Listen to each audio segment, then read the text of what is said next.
Webster Ace Hardware and Farm Supply are generous sponsors for today's podcast.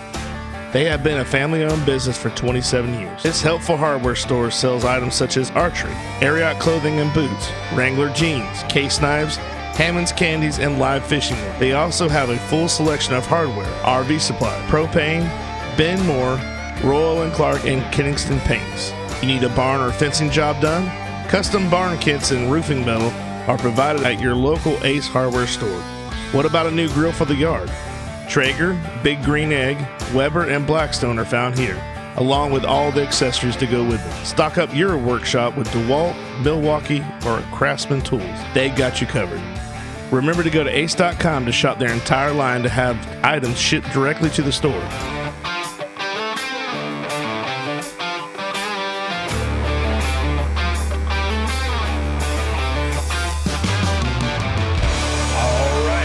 To another edition of the Goblay Show. I'm your host, Billy Goble, and today's special guest, he's a former South Sumter Raider football player and baseball player, and a good friend of mine. We'll get into the rest of his things that he does and will be doing. Without further ado, my special guest is Mr. Jeremy Cole. Jeremy, welcome to the show, buddy. I appreciate it, man. Thanks for having me. You doing okay? Yeah, I've been doing good. You know, life and life. Life and life, yeah. I mean, what else is there to do, really? That's it. Go to sleep, go to work, do it again. Get up. It's like rinse, lather, repeat. You gotta just keep doing it over and over and over. Thanks for coming out, Dave. Yeah, I appreciate it. Thank you for having me, man. Yeah, I'm glad we had kind of conversed about this, and then when we kind of made it all happen, it was when it's, it's a good thing. Yeah. I enjoy catching up with people that I haven't talked to in a long time, and it's always good to have, a familiar face come by, and people will, when they come in, they've done things and they can explain where they've been and how they've done it and everything. It's awesome. Yeah, it's like I told you before. This is cool because you get to catch up with people that you have no idea what happened to them or where they're at in their life. So it's really cool to be able to sit back and see all the people you went to school with and stuff come on the show and all. So. Yeah. So where are you at these days? We're living in Steinhatchee, up there, a small town out of the Big Bend area. They had that storm come through a couple of years ago, and still trying to rebuild it. But it's like I always tell everybody, it's like Wildwood and Bushnell used to be 20 years ago. It's slow paced, small town. Everybody knows everybody. So, I don't think and you're going to laugh, but I don't think I've ever been up in that area. I've never been, maybe I've been through it, but never been like stopped or anything. I don't really go that side of, it's either interstate or, if there's a bad wreck on 75, they might detour us. Or I've been to Tallahassee that back way one time, like going through Chiefland all the way up there. Was that 19 or whatever it is? 27. Yeah. I've been up there, and it's a nice area, like Cross City, going through there. I mean, you're kind of out, and that's a long way up there to Cross City. We had to go. We had to play a Pop Warner game up there one time, and we went up there. It's almost like 2 hours to get there. Yeah. And then we went up there and we killed them, and it was like, really? We did all this just to come up here, and they didn't score. It was a shutout. Yeah. And I think we were an 8U at the time. 6U didn't even have a game. They just didn't show up. It's so you go. What's crazy is I don't know how they done it or if somebody planned it, but once you get north of like English or whatever, head towards Chiefland and all that, it's like every town is 10 miles apart. So you get you go north of Cross City, and it takes you off of 19 like 15 minutes to get to Steinhatchee. It's just like Horseshoe and all them. I guess they built the roads for storms and all that, so you turn off 19 and it's like, man, is this road ever going to end and get to where I need to go? So, but everybody, there's millions of people pass by it and don't even know it's over there on the coast. So. Well, that's like, it was like that's what I meant by you go by it and it's like you said, how long is this going to last? And you're driving. I remember going to, I think I went that way when I went to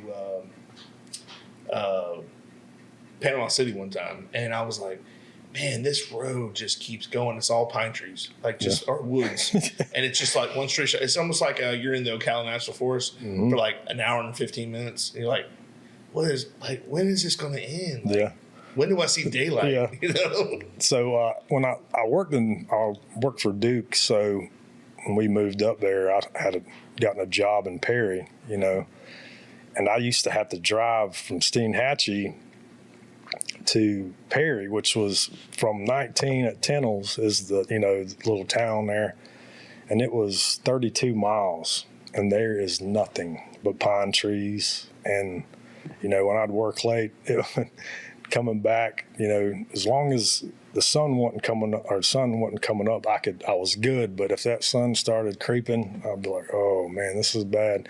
And you get drowsy, and it's like there ain't no red lights. It's just straight. So to me, it's the same way. But I'm in the dark. Like if I'm on it, and it didn't have to be a back road, but like on 75, if you're driving, I'm driving down 75, and it's not. They do have the lights, but most of the time it's just pretty much dark. And sorry, that's the solar panel on the roof is a little loose. But you're driving and it just like hypnotizes you. Like you're almost like the lines on the road. You just start paying attention to that. And then you kind of get comatose where you're like, oh, you got some, you don't have some headbanger music on at the time. If you don't, you should. But normally it's like some slow jam. You're like, I just want to kind of close my eyes. Hey, and we're back. Yeah. And it's crazy, man, because I don't know if you're the same way, but if I'm moving or got something to do, I'm good. But as soon as I sit down, I'm like, dude, this is, and it's like that. And you're hearing the rumble strips on the road, and you're like, what? And you just, wake up, and I'm like, God, man, this is crazy. I used to have it. I found out that I needed a CPAP. And I had, I'll be completely honest with you, I used to fall asleep at the wheel. And it wasn't like I was doing it intentionally. It just happened. You talked about, like you're saying. And there have been times where I didn't know it. And I wake up and I'm on the side of the road, like driving on the side of the road. And you would think you drive up, but I'm such a deep sleeper that it was scary. And luckily, that CPAP, it saved my life. It really did. Like I was totally against it. So if anybody's out there that's got like issues like that, and they think, I don't get good sleep, and I always hear somebody say that, I just haven't been sleeping well. I go CPAP, and then that's the last thing they want to. And I don't get plugs for that or payment, but I tell you what, I want to help somebody live as long as they can. Yeah, it's and I'm the same way. There could be a tornado come through, and I'd be like, Kylie would say, "Did you hear that?" I was like, "What are you talking about?" And I'm like, "No, I didn't hear nothing." Well, that's the thing with me. I could sleep through a hurricane. You know what I mean? It's complete chaos outside, and I'm just like, But I was getting to where I would wake up on the hour and at like. Because I couldn't breathe basically, just like your CPAP, and I remember I got to a point in my life where I would sit up at the edge of the bed, and I remember putting my hands like on my head, just like, what is going on? I can't figure this out, and that was like the furthest thing away from what I actually thought. I was just like, there's something wrong with me, and there was, but of course, I didn't try to fix it. Right. I just denied it. Like any other problem in our life, we don't want to ask for help, and we don't want somebody to help us fix it. We want to try to figure it out on our own. And there's nothing wrong with that, but there's a point in time, and I got to that point where I'm like, we need to figure this out. And so I went and had some tests done, and like I said, if someone that's on the fence and they can't figure it out, go have a sleep study done. I'm telling you, it will change it. There's no way I could be married Yeah. Oh, yeah. I couldn't sleep in the same room. I'd have to sleep in another room or out here in the studio. Yeah. But there's no way I could do it. Yeah. It's, I was the same way, and now I snore sometimes, but Kylie, she'll say, like, you must have been tired because you don't, I don't really snore anymore. And I was the same way. I'd wake up every hour at 2 o'clock every morning and be like wide awake. And I'm like, what's going on? And then you can't go back to sleep. So, it's like a battle you're fighting the whole time, trying to, get sleep so you don't, wreck your day or whatever like that. Well, I got to where the guy that came, I don't want to say the sales guy, but he was like the sales guy. He came to the house and he's like, I knew it was like a big deal when he said, it wasn't sir, it was bro. You're literally cooking your brain right now because you're not sleeping. Your brain is just doing so much. It's not getting rest. You are basically just deteriorating the whole thing, and that scared me. And I was like, bro, I don't want to have that happen. So had all that taken care of. Got a CPAP, and I've got some friends of mine who were like not too sure about it at first, but they got their own, and they're like, oh, bro, you were right. Yeah, I mean, and even there's some guys I work with that are younger that not young, but they all say, yeah, dude, it's been a life changer for me, because they were the same way. Some people can't even get comfortable to go to sleep good, and then you finally get to sleep, and then next thing you're waking up, and it's the same thing. It's not good for you. Well, they had, and another thing was, I got to where, I when I was talking to the guy that, this is the first guy I met. He was like, hey, man, like, because I was kind of feeling, like, bad. Like, I'm like, wow, like almost like I have something still wrong with me, even though I've kind of fixed it. He's like, man, you're like, at the time I was probably 36 or 5. And he's like, there are teenagers that have to have it. Yeah. Because it's not an age thing. Right. It's it can be anybody. It's just like any other disease or some kind of effect on your body. It doesn't matter how old you are. You could be you could be any age. So I learned more about that, and I'm more of an advocate for it now. Yeah, so if I hear somebody say, I'm not getting good sleep, and I'm like, now listen to me. I'm not trying to make you sound like you, and then people just next time somebody says that, you just say, hey, have you had a sleep study done? Like, I don't need that. They get so defensive, and that's how I was too. Yeah. Well, you don't want to admit nothing's wrong with it. You know what I mean? Just like you said, what's he talking about? He ain't a doctor. And then, it's turns into this snowball thing where then you start thinking about it, and you're like, well, there ain't nothing wrong with me. So. Well, it's no different from anything else in our life. Somebody's already been through it. Yeah. But we don't ever take their advice. Or, you know what I mean? Like, I could ask you about someplace you've already worked at, or you could say, hey, where are you going on vacation? Oh, we're going here, and then you go, oh, we've been there, and you go, oh, that's nice. Like you don't really care what they've done because you don't consider that. That's not there's no credit for that, and they're like, all right, hey, do me a favor though. And I'm telling you, those are the people you need to trust, and they go, listen. I'm telling you. Yeah, and you never learn that till you get older. That's right. It's young guys are trying to teach a kid how to throw a ball or pitching or something like that. And they're like, what's he know? He's 80. Yeah. But then you get older, and you kind of sit back, and a lot of times all you got to do is just listen, because you'll learn stuff from somebody that you may not even need right then. But then you're like, I heard him say that one time, and it makes sense now, that, you're back then when you were naive and thought, oh, I can do anything. And you just sit back and like, huh? Now it's, man, was I stupid. Wouldn't you like to have the knowledge you have now to go back when you're 17 years old? Yes, man, golly. It's crazy.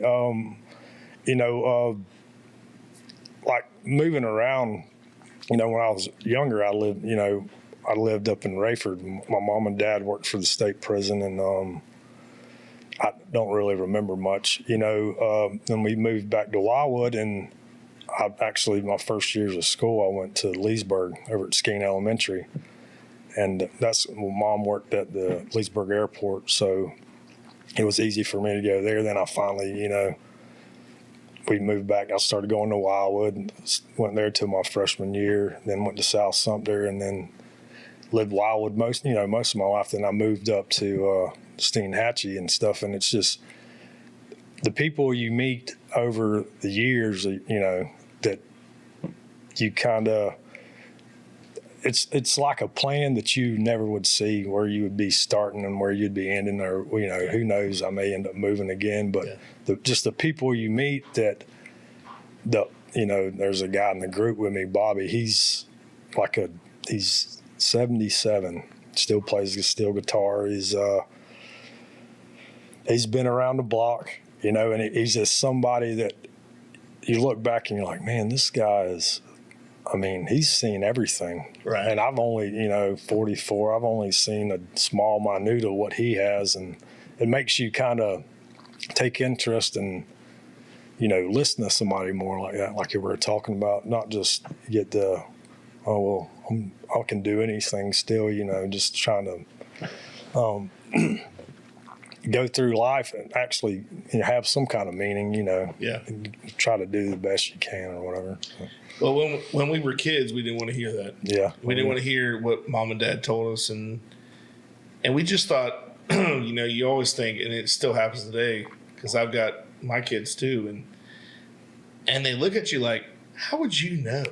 Like, how would you know what I'm doing? Like what they're going to do, and how your kids are, and what they're going to, what road they're going to pick.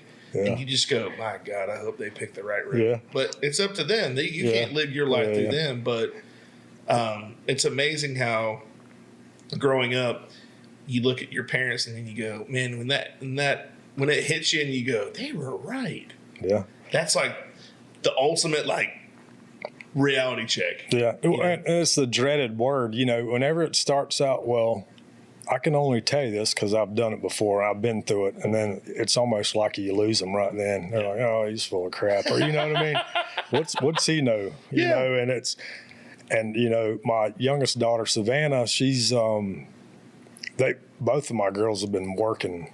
Since Savannah was 14, she worked at Seahag Marina. Katie worked up there too, and they were, they both started out in the store, then they moved up to cashiers and managers and stuff like that. And, they'd come in, this happened and all this. And I said, well, I'm just from experience. Yep. And it's like, you just cut them, because you're, like you said, you don't want anybody to tell you what to do, or, it's almost like advice is kind of bad in certain ways, but it's funny. It's like you just see their face. Oh, man, here we go again. Yeah. Well, it's always tricky because you try to give advice to people, but then you also feel responsible for when it doesn't work out, because it worked out for you, and it may have been a totally different circumstance. Yeah. But when somebody like for example, with your kids or my kids, I could tell them, hey, look, you might not want to do this because I think it's not going to be in your best interest. But it may work out for them. But if it doesn't, and I was trying to give them a positive note instead of a negative, they look at you like, really? And I'm like, well, you can't blame me there either. It's like, well, I'm leading you down the A road. Yeah. It might not be the right one, but it's the one that I probably took when I, came on the same fork or whatever. But it's being a parent and all that, it's just like, we talked about, your parents say, one day you'll understand when you're, when you're my age, and man, they were stinking right every time. And it's crazy. You're like, I got two girls, and, Kylie, and it's sometimes, Savannah still lives with us, but, when all three of them were there, it's like chaos sometimes, man. It's like, oh man. And I love, having girls, but it's like, man, this gets pretty deep sometimes, and you're like, I'm like, I don't know if I'm gonna be able to make it through this or not. I think the difference between if you had like the girls and boys, and from what I've experienced, it's probably a good thing you didn't have a boy because you'd probably be getting payback for what you did. Yeah. You're definitely right about that. It's, it's, and you look back and it's always, kids are going to be kids. I mean, it seems like nowadays it's a little bit more often. I mean, they may be doing the same thing we did back then, but in our eyes now, we're like, what are they crazy? Yeah. I can't believe they're doing that. Yeah. And, back then it was the same for you. It's just a different time, everything, changes, but you'll see these kids, they're hunting and fishing and stinging hatchet is basically all there is, and, you'll get some boys every once in a while get in trouble with game wardens or something like that. And you're like, man, they're crazy. And I'm like, well, I think me and some other buddies, Kurt Williams, some other guys, we used to do some stuff that we're like, oh, and we wouldn't even think twice about it, like it's no big deal till you get caught, I guess. Yeah. And the thing is, I hate to say back in our day, but back in our day, they didn't have camera phones. Yeah. And you were able to, if you were going to get in trouble, and listen, I'm going to be I'll be honest. There ain't nobody in this world that ain't done something bad in their life. So to have somebody go, well, I never did that when I was a kid. Well, and you just either you didn't have no life or you just were so scared to death of not doing anything, taking risks that you just never did anything. That or you just don't want nobody to know. It's that or you're a liar. Yeah. Yeah. It is, I don't know. It's crazy. You go back and you think about stuff, like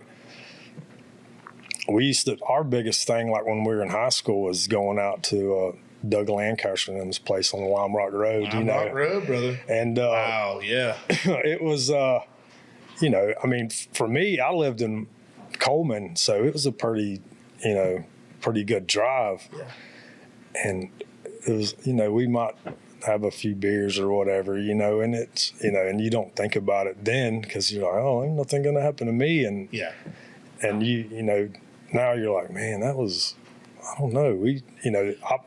I was fortunate that nothing happened, Well, not only that, when you're young, you're invincible. Yeah. You know what I'm saying? Now you understand, because I was just telling somebody this the other day. I said, I didn't have a family member pass away until my grandparents passed away. And I was in my 20s. So growing up, my first experience with a loss was a friend of mine in school.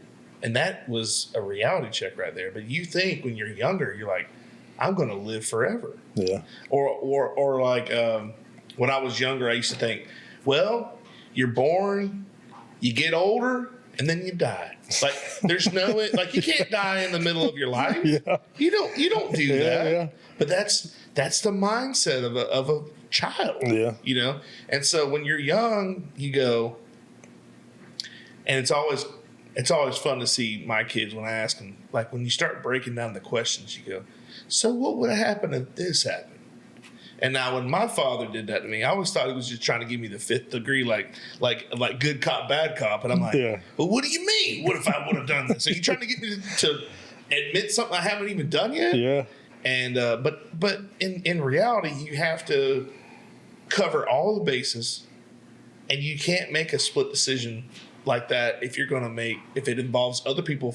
First of all, if it's just you, then it's on you.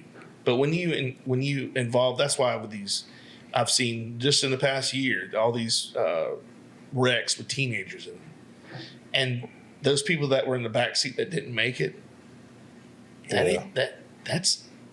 That wasn't planned. Yeah. But it happened. Yeah. And you gotta. That's a realization of something that just might happen. You may not plan for that to happen. Nobody plans for that. Yeah. But you got to know. Yeah, and the worst mistake I can give any parent advice about is getting your child a truck that goes 120 or some souped up. Give them a dinker, a rice burner, man, that just maybe can barely get there. It's funny we talk about that. So Katie, my oldest daughter, I'd got her a truck. She wanted a Jeep, and then I was trying to prep to get my other daughter something to drive, so I got her a truck because that's what she wanted. And so Katie ended up liking the truck, and it was a 4-door Ford F-150, had one of those EcoBoost motors in it, and we talk about what happened to you and kind of paybacks. So she was coming home from school. She's going to Dixie County and got pulled over, and she was going. I think she was going like 80 and the 65. It was enough to get pulled over. She got a ticket, and I don't know this for sure, but I don't know. She might have been trying to race somebody or something, but that wasn't the story I got. Which it ain't no. It's all under the bridge. But I sit there and thinking about, man, I got one when I was 16 too. I was going, coming from Wildwood to Coleman. Shakedown got you? No, it was a sheriff. I can't remember his name. He knew my mom and dad. It was. That's even worse. Yeah, and I wasn't far from the house because I just started driving. I think it was like 65 and 55, and I was scared. I was like, oh man, my dad's gonna kill me, and I was like, I ain't even been driving 3 months, already got a speeding ticket. And I was like, oh my God. And then you think about it, well, you done the same thing she did. I mean, she probably had a better story than you did. But it's just funny, Well, you look at the cars now. I had my very first car. I'll tell you, this is a great story. So my cousin, Jennifer, it used to be Wallace, Jennifer Russ, she had this car that she got from Jill Provoznik. And then this has been passed down, it was a free car. Yeah. I got this car because there was two things. It's a great gift to give somebody, I guess. Sometimes the car would just shut off. Like after you, and not while you're driving, but like if you get out, it would just shut off. Like it would never crank again. And they couldn't figure out what was wrong with it.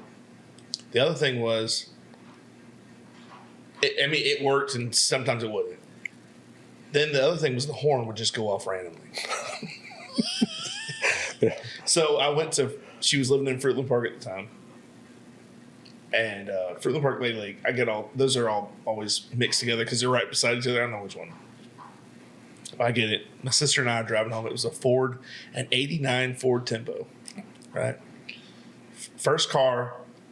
Boy, you feel like fast cars and freedom, man. Yeah. You feel like, baby, let's just go to the horizon, man. We're driving. We're living in the moment.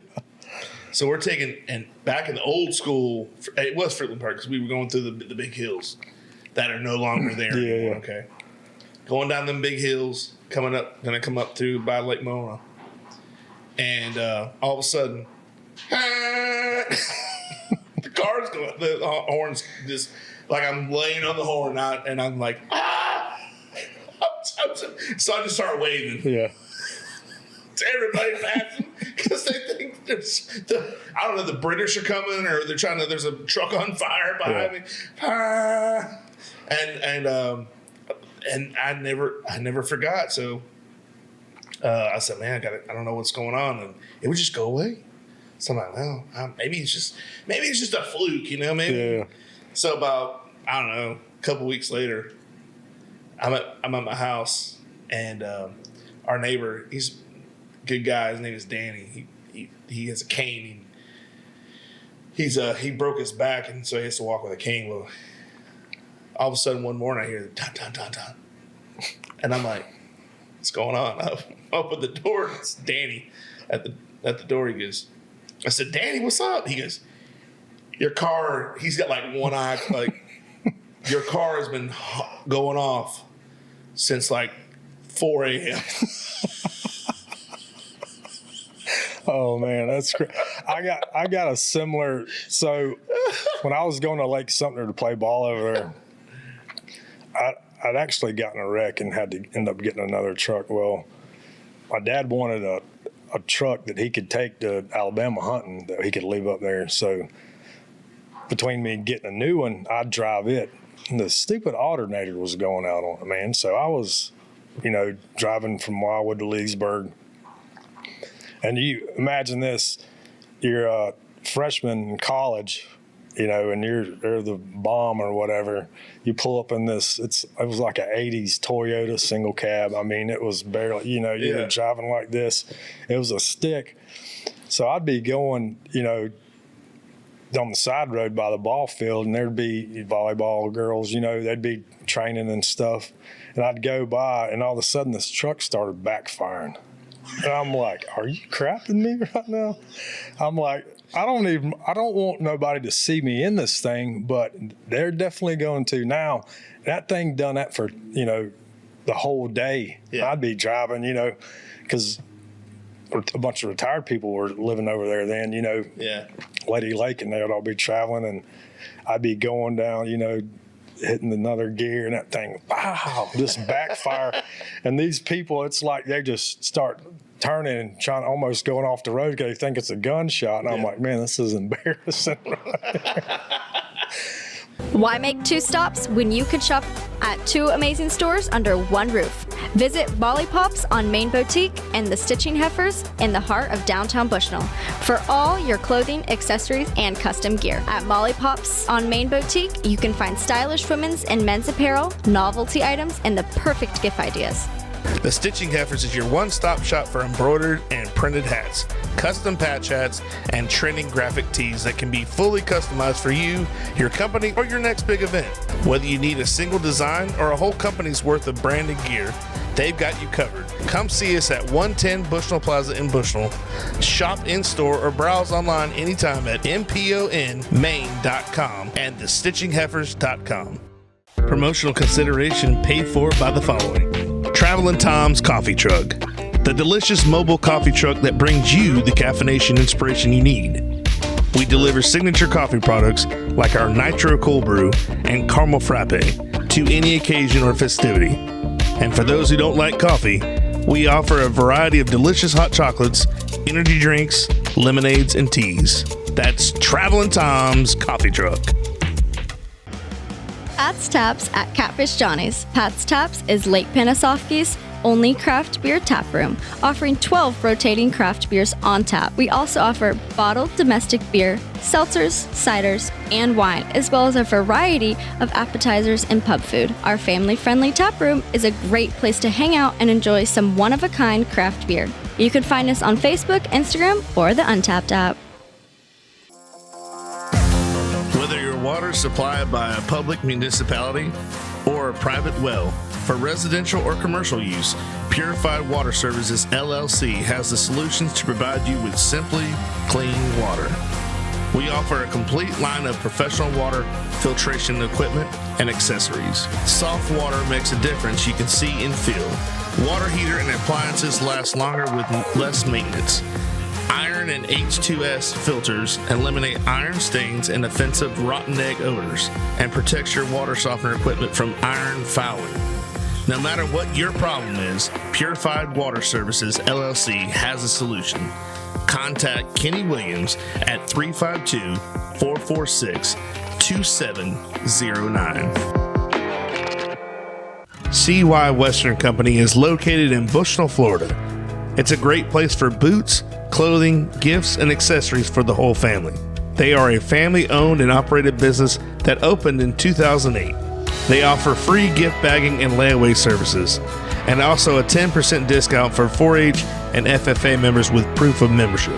Be sure to like them on Facebook, where customers can stay updated on sales and giveaways. You can find them next to Lowry's True Value Hardware in Bushnell, open Monday through Friday, 10 to 6, and Saturdays, 9 to 5. Be sure to check out CY Western Company. Catfish Johnny's Restaurant, served at Lake Panasoffkee and surrounding areas since 1990. For the last 34 years, we have strived to serve great food at good prices and a friendly, casual atmosphere. If seafood isn't your thing, our wings and burgers are the best around. We have our daily specials too. We are open Wednesday through Saturday. Check us out on Facebook or Instagram for more information. But you never could get it to do it when you wanted it to do it. But it was funny, man. I was like, oh, this is a good way to start the year. Well, that same car. My first job was at McDonald's in Bushnell, the old McDonald's over there. That's now the RV place. Oh yeah. And so I was running to work. Like I said, they gave it to me because it's pretty much like it wasn't dependable. It doesn't sound very good, but they meant well, I guess. I love that car. But I got to work, I was late, and I got to work, and I just slammed the door. Went to work, clocked in. About lunchtime, I'm going to go take my break. I'm going to go somewhere else to get lunch. I go out there, key won't even, it is dead. I'm like, oh, what of all times? Like, It never happen while I'm at home, where I don't have to move it. Yeah. So I'm like, I don't know what to do. So my manager at the time was Jesse. And Jesse, he was a car fanatic. So he knew everything. And he said, and especially like Ford, he was and he had an old Ford Mustang. So he knew a lot about Ford stuff. So he's like, I said, Jesse, I can't go anywhere. My freaking car won't even start. He said, well, what happened? I said, well, when I got here, I just slammed the door, and I said, now it won't work. And I didn't have a clue what was going on. And he goes, pop the trunk. And I'm like, Jesse, I just said it won't crank. Why do I need to pop the trunk? Well, in the Ford Tempo, they had the inertia switch in the back. Oh, yeah. And they had that button that you would push. And he's like, now see if it'll fire up. Boom. And I'm like, are you kidding me? That's all I had to do? So my granddad took the inertia switch and bypassed it. I said, well, I hope I don't ever get in a wreck. Yeah. It just, the gas is leaking everywhere. Right. Yeah. Because that would kill your fuel system, right? Yeah.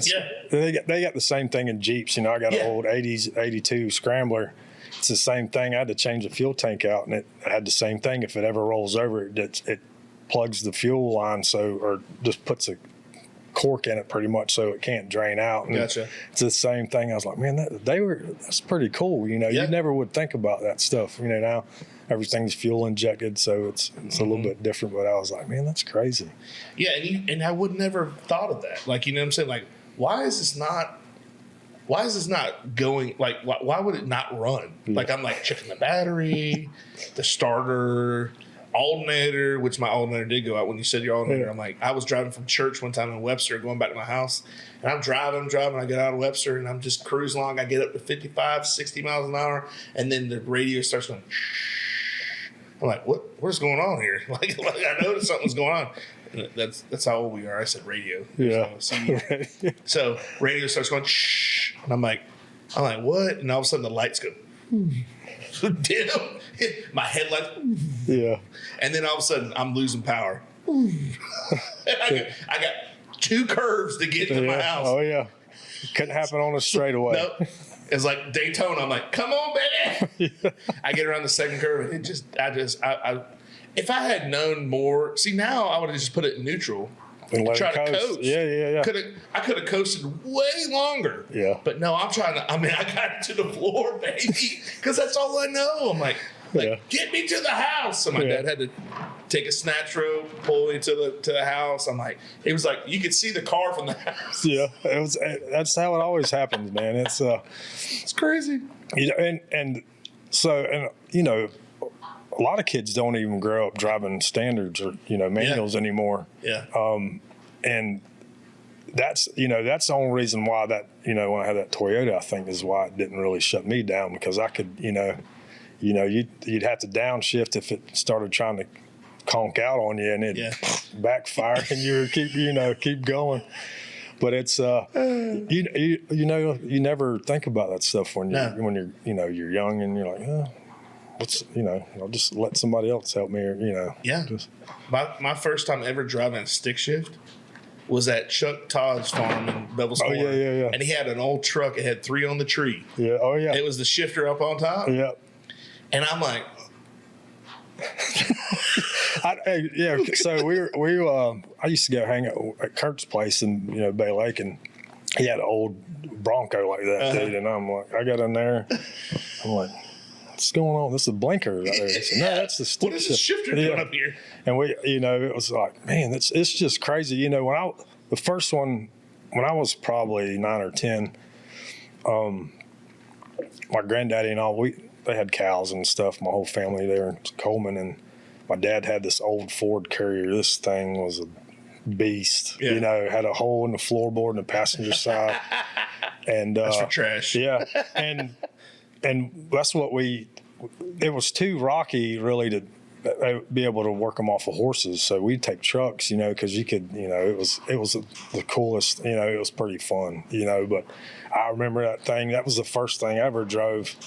And I remember he'd say, all right, it's your turn. We'd, be trying to go down the road, and I'd start it, and I'd stinking cough that thing out like 12 times, and then give it some more gas, about to burn the clutch up, and I'd get it going, that thing start jerking, and, and finally, but it's like I can, it's pretty neat because you can basically drive anything. You're not stuck to, not being able to get anywhere if you had to. So. Yeah.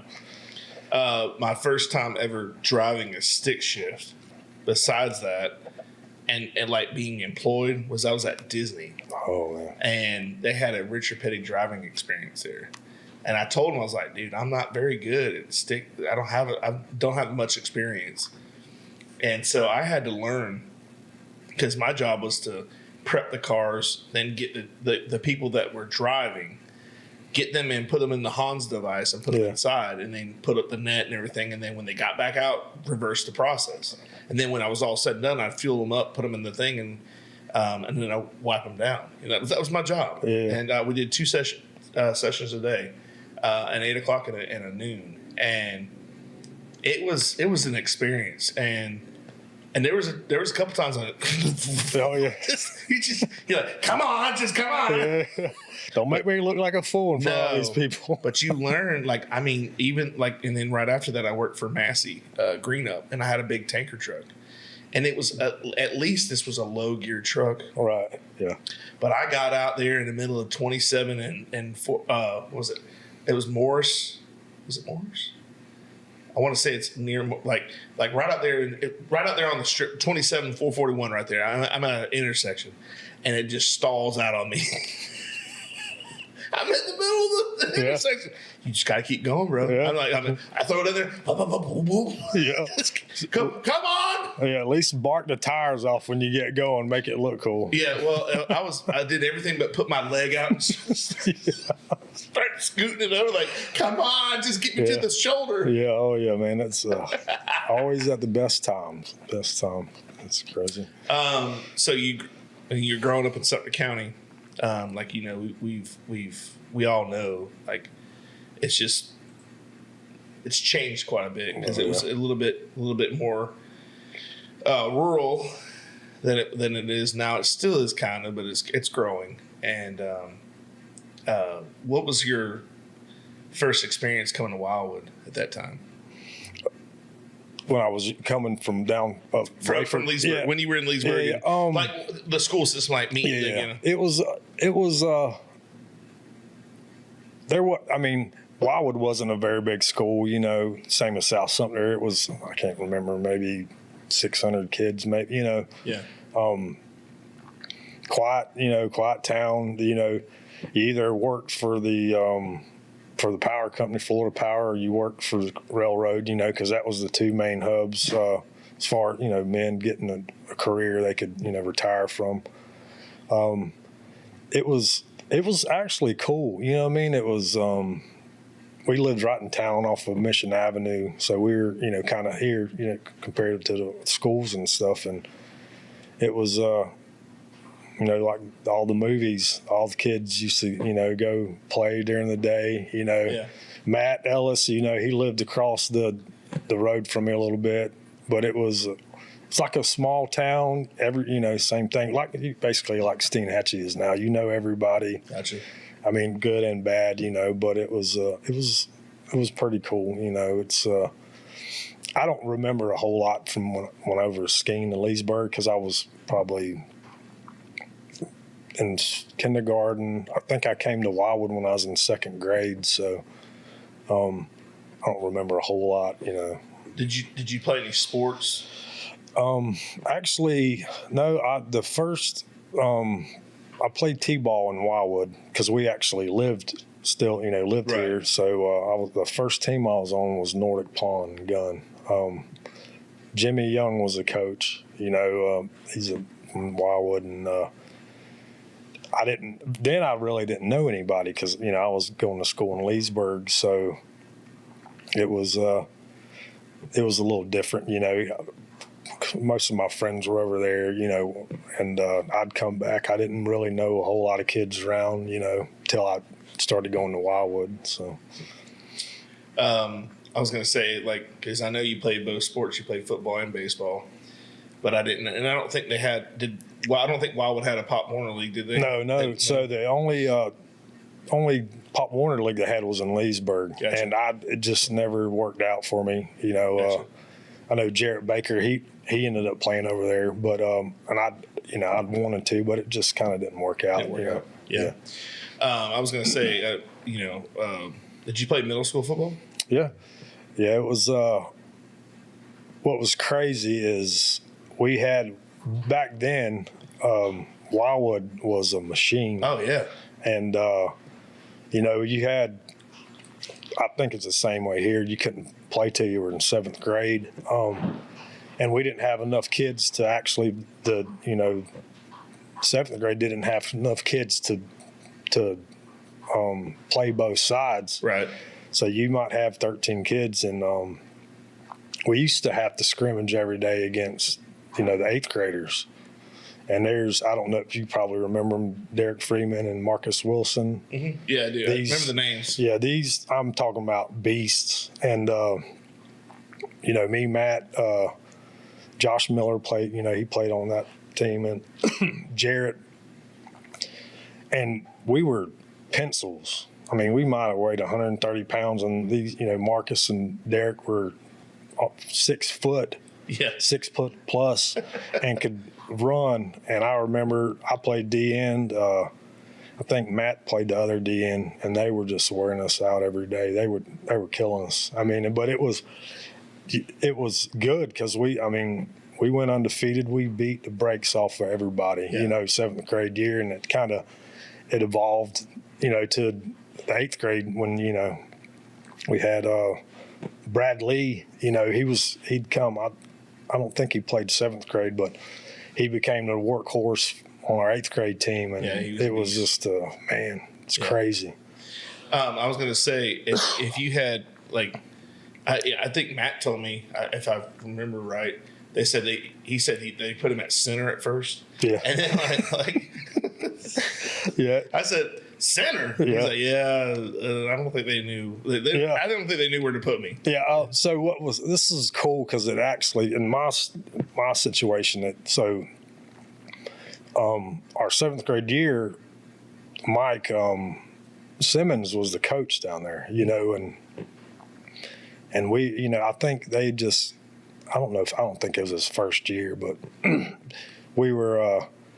It was just kind of neat, because I meet Brian later on in life, when I was in high school over here, and and it was just neat because, like we talked about before, through your life you'll meet certain people, and then it'll lead to something else, and it was just neat because Floyd Williams was the eighth grade coach, and he was like a god, for Wildwood Middle School football, and. You always it's like one of them things you always look forward to where you could be on the eighth grade team to play for him because he was just, it was pretty cool. He knew a lot about football, and it was just, there's something about it, it's pretty cool. What made you, I know our freshman year in high school, you and Matt both came down from Wildwood. Yeah. What was the deciding factor that made you guys want to come down there? I mean, I think I've asked Matt that, but I wanted to hear from your side because I don't think I've ever got to ask you about it. Like, what made you want to come down here and start, playing down here? Well, Wildwood was great. It was, the same thing happened when I played JV.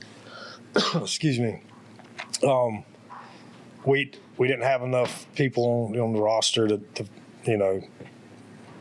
play offense and defense. So we were scrimmaging people like Brian Hagerbrook, and I was a cornerback, and this dude that eventually goes and plays wide receiver for University of Florida, I got to cover him every day. Yeah. And I'm probably 5'10". This dude is crazy, like a lightning bolt, and it makes you. I mean, it's like being in the world's strongest man, and if you're 185 pounds, yeah, and being up against somebody that's 300, it automatically makes you better. It's just It gets your head right. You can basically go through anything, and it wasn't as much the sports for me. It was just kind of the timing. There was a lot of stuff going on. There was a lot of fights at Wildwood back then. You'd have 2 or 3 bomb threats a week. And it wasn't nothing. There wasn't nothing really you could do for it. So we just I talked to my mom and dad, and I knew that South Sumter was a little bit different. Felt like it was somewhere that I wanted to be.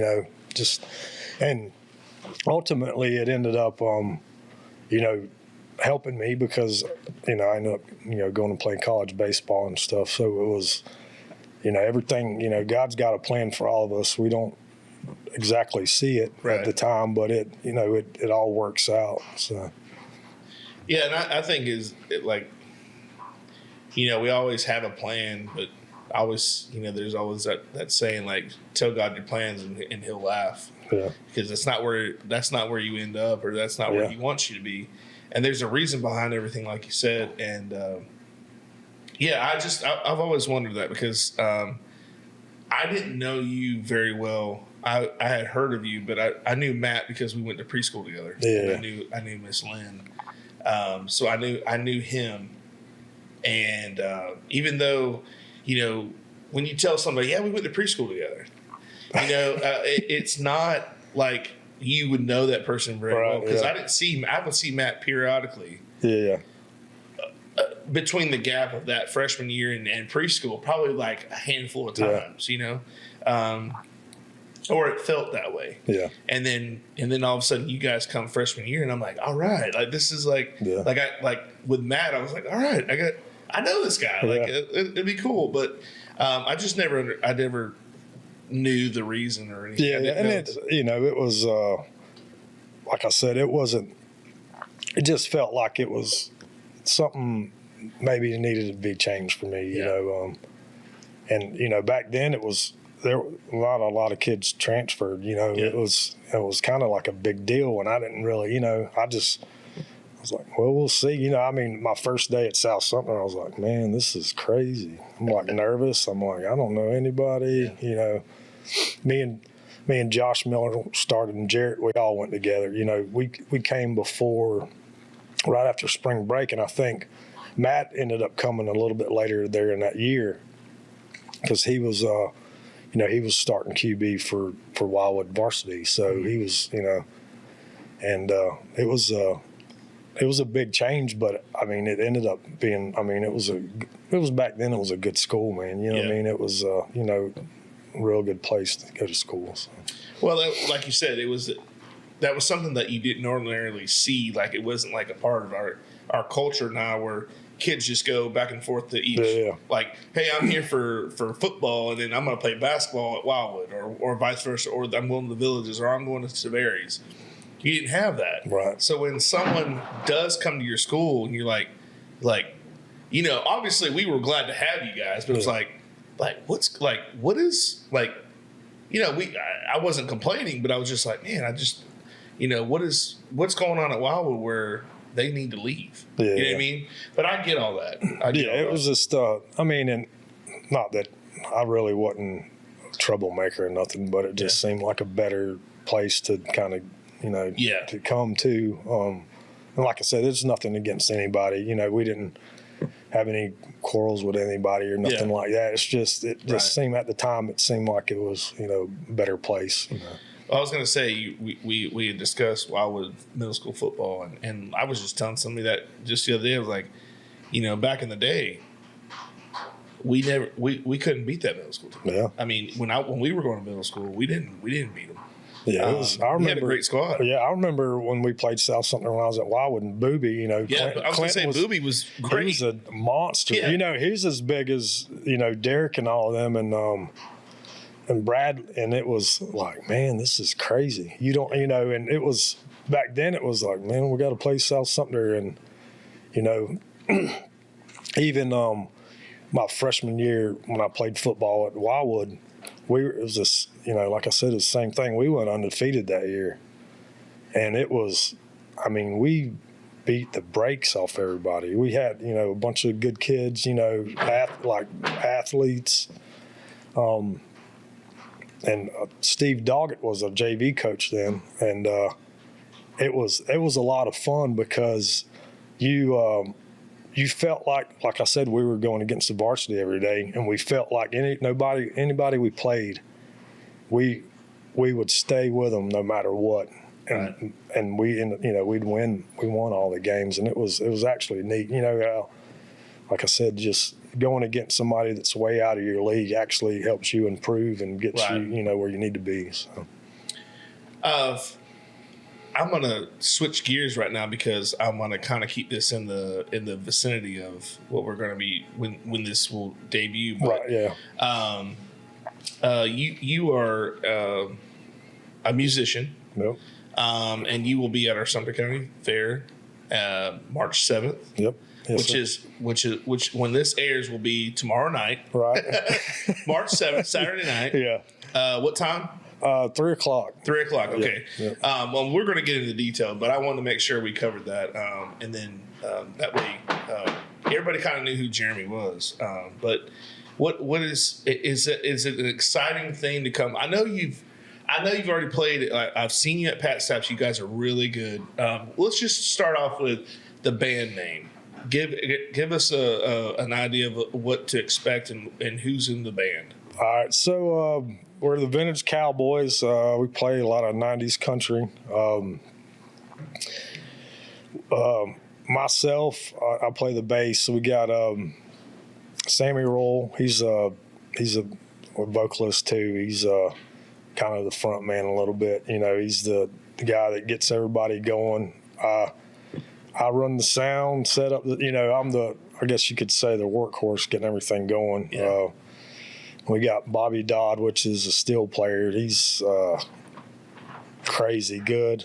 He's played with people like Mel Tillis, been up to Nashville to play and stuff like that. And he's like one of the guys. I tell you, it's really good to sit back and just listen sometimes to people talk, because he has a lot of knowledge about that stuff. Our drummer, this is a pretty cool story. So my dad was in a gospel group called the Singing Reps back when I was 7 or 8.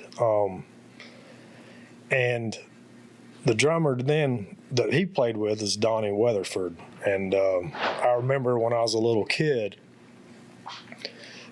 I loved the drums, and that was, man, I want to be a drummer. I knew how to play the piano. Daddy taught me how to play the piano and the bass, but I was like, man, I want to be a drummer, because they look like they're cool, So Donnie was actually the guy that plays with me now, was the drummer with my daddy back when I was 9 or 10. And I used to aggravate the mess out of him, because I would help him load in and load out his gear all the time. Right. And I would just, I liked Donnie, and he was, I'd always be up there by him trying to, learn something. But so he's actually in the group with us. He's the drummer for us now. And that, like I said, it's crazy how people you meet when you're younger, whatever, what might come of it later on. Right. And I just thought that was neat. I don't think anybody, I don't know of anybody really that's probably happened to, but we got 2 fiddle players.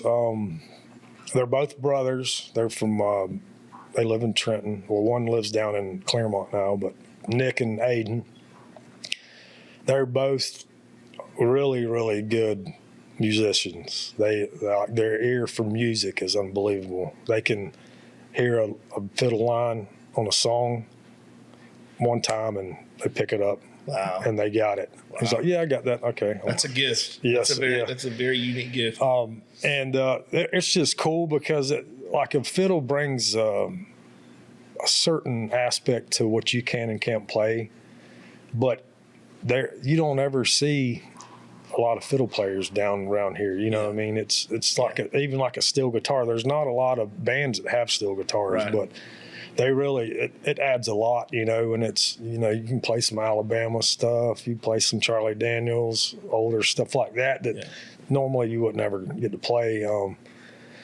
But yeah, they're great. And then we've got a guy that lives in Trenton, Tom. He's our lead guitarist. He's good, it's which mostly all of us, I know Nick and Aiden, they play in church. Tom plays in church. I play lead guitar in church in Perry. So we all try to keep going, at least, it's just like anything else. If you don't use it, you lose it. So you got to stay up on it. But yeah, that's us. I mean, a lot of 90s country, it's the stuff that's actually coming back now. It's not, we don't play a whole lot of country rock or whatever, which there's nothing wrong with that, but we stick to the old George Strait songs, the stuff that people, our age and older can relate to, not, and still, feel that country in it. So. Well, I'll tell you, guys, they do a great Amarillo by Morning. Yeah. That's a great, because like you just said, the fiddle player, that's the key to that song. If you don't have a fiddle, in the song, you don't have Amarillo by Morning. Yeah, it's just like if you're going to have play in Texas, you got to have a fiddle, and it's the same thing. That's true.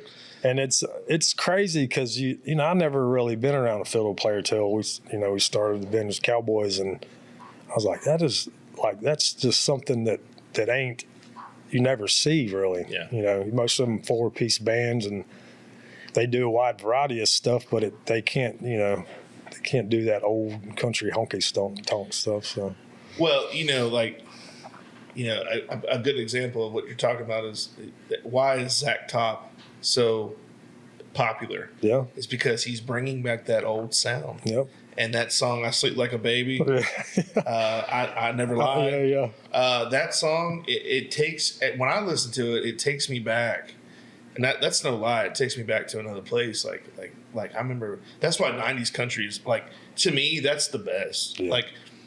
You got 70s rock, 70s classic rock, 90s country, and 80s pop. That's the 3 genres that I listen to most, but nothing beats 90s country. It's just so many different barriers broken by new artists. Because when you had the older guys, you had maybe 10 guys that put songs out before that. There's more, but I'm just speculating. But the 90s seemed like you got more groups. The Brooks and Dunn. Yep. You got Little Texas. And stuff like that. My favorite Black Hawk. Yes. That people they're like, who? Yeah. I'm like, you never heard of them? Heard of the Kentucky Headhunters? You know what I mean? Well, I don't know if you saw the elk. Yeah. So the elk that's sitting over there above your head, and I don't know, you can't see it, but there's a Kentucky Headhunter song where I was just telling somebody this the other day. The drummer that has the raccoon hat, they put a cigarette in his mouth. Yeah. Like he flicks the bic and he's like holding up like he's gonna light the cigarette. Like it adds character to it. I was like, we got to get Fred up there, a cigarette on the wall. That's right, there. man. Yeah, that's cool. But yeah,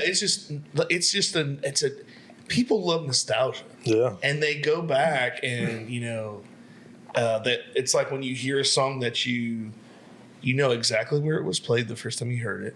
You know where you were. You know who you were with if you were with somebody. And most of the time you remember something that was said or something like or what you were doing. Like, hey, my dad and I were talking one time and he heard Elton John's Goodbye Yellow Brick Road, and he goes, the first time I heard this was at the Howie's Cafe there. Yeah. He said he was in Bushland, and I'm like, okay, but that I know exactly what he's talking about. Yeah. Like he knows exactly where he was, but I'm like, yeah. So when we were in school, Rascal Flatts were pretty big. They were, I think 2000s, they were coming out and doing that was like, I liked them because I'd got to see them in Tampa, and stuff like that. And I was like, man, this is it. And Mark Wills, dude, Mark Wills is unbelievable. Yeah. I remember when I was going to Lake Sumter, I was dating a girl over there, and we'd go, we went and watched him at Midnight Rodeo in Ocala, then we'd go see him at Cowboys in Orlando. And he was like the coolest guy, the most down to earth, and even now he's still the same. You'll see videos of him talking to people, and it's so cool that, like Little Texas and all that, that stuff that like nobody, like, who's that? Yeah. I never heard of them. Yeah, exactly. Who's Diamond Rio? What's that song? 2 Dozen Roses or, whatever. And they're like, man, and like we do that song. We done it at the Horseshoe Festival last year, Music Fest, and there's a boy that's actually good friends with my niece Addison. He came up there and listened to us, and I think Mandy was telling me, he loves that song, and I'm like, well, it's been around forever, It's just now it's all coming back. I mean, just like brush popper shirts, back in the 90s. Everybody wore them. I actually talked to Mom the other day. I was like, man, you know what? I'd like to get me one of those old shirts. I said, I know Dad used to wear them. Yeah. And I was like, I don't even know where to get them from. Yeah. You can't even find them no more. But it's just, it's cool how everything, like you said, everything's coming back around, and it's people like Zach Top and all that. It actually, it kind of gets the younger people back to, takes them back to where we were, I remember when, they used to have sock hops and all that stuff back in the old days and all that, we're like, oh man, this is terrible music. But, it you kind of realize, well, that's pretty neat. That's the era, they lived in, and that's, it's music they listen to. I'm a big fan of pretty much all music. So like, out on the patio, if I'm,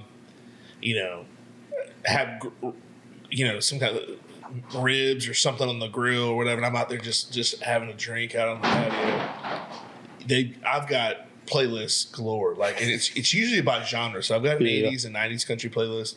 I've got an oldies list. Like when I was growing up, my mom and dad listened to they had the oldies, and it was this one radio station was Cool 100, and it was I remember. Do you remember that? Yeah. And it was great. The slogan was "Good times, great oldies, Cool 100." So that was our thing, Like I said, like you listen to a radio station, and I mean, my mom and dad weren't going to listen to hip hop. I mean, I knew that wasn't going to be on the radio, but we listened to a lot of country, but the oldies. It's like when you have like younger kids, it's you could play that song or songs, and there's not going to be anything where they're going to be like, what is Percocet, Dad? Yeah, and it's just like like even like rap music nowadays, because my girls when they were younger, going through high school and stuff, we'd be riding in the truck. I'd pull out some Dr. Dre or some TQ or something like that, that And they were like, "What is this?" I'm like, "This is what we used to listen to. This is Goody Mob and all that stuff. We had no idea, but that was our preference. Yeah. So and they were like, "Who is this? I can't believe you listen to this." I'm like, "Well, what are y'all listening to?" They're listening to somebody that mumbles. Like at the time, like my daughter listens to rap in the car, and I came home one day from work, and she was making dinner or whatever for us, and she had she's blaring, it sounded like we were in a nightclub, know, and I'm like, what are they even saying? Like, you're like, enunciate, boy. Yeah, I know exactly. Me and a buddy of mine, Tony, he's like the smartest guy when it comes to songs. He can remember it's crazy. Yeah. And he'll just put something on, and it'll be some newer stuff. And I'm like, dude, you can't even hear it. Nope. What did he say? You tell me what he said. And he's like, I don't really know. I'm running into a problem with that, because I'll do stuff for the school, like with baseball lineups and stuff, like walk-up songs. And the kids, they're kids, okay? They're going to do their thing. But I stress to them every year, look, if it sounds like it's going to be bad, I'm not playing it. Because it's me that I'm going to get in trouble. Yeah. I'm the one playing it. Yeah. You can request all you want, but if it's and I can't tell you how many times there's always one person that doesn't either get the memo or they just don't understand what I'm talking about. Yeah. But they're going to say something that the lyrics, they have the whole song to pick from. It's about 25 to 30 seconds I need. They always pick the one that's got either the most inappropriate thing to talk about, or the F-bomb. F-bomb. It's a whole thing. And I'm like, guys, what part of that did you not understand? So, and Coach Sento's really good about it. He says, just play instrumental. And I'm like, okay. So they know when they walked that first game out that they had, they knew when they walked up, if it was instrumental, they're like, oh, it didn't pass.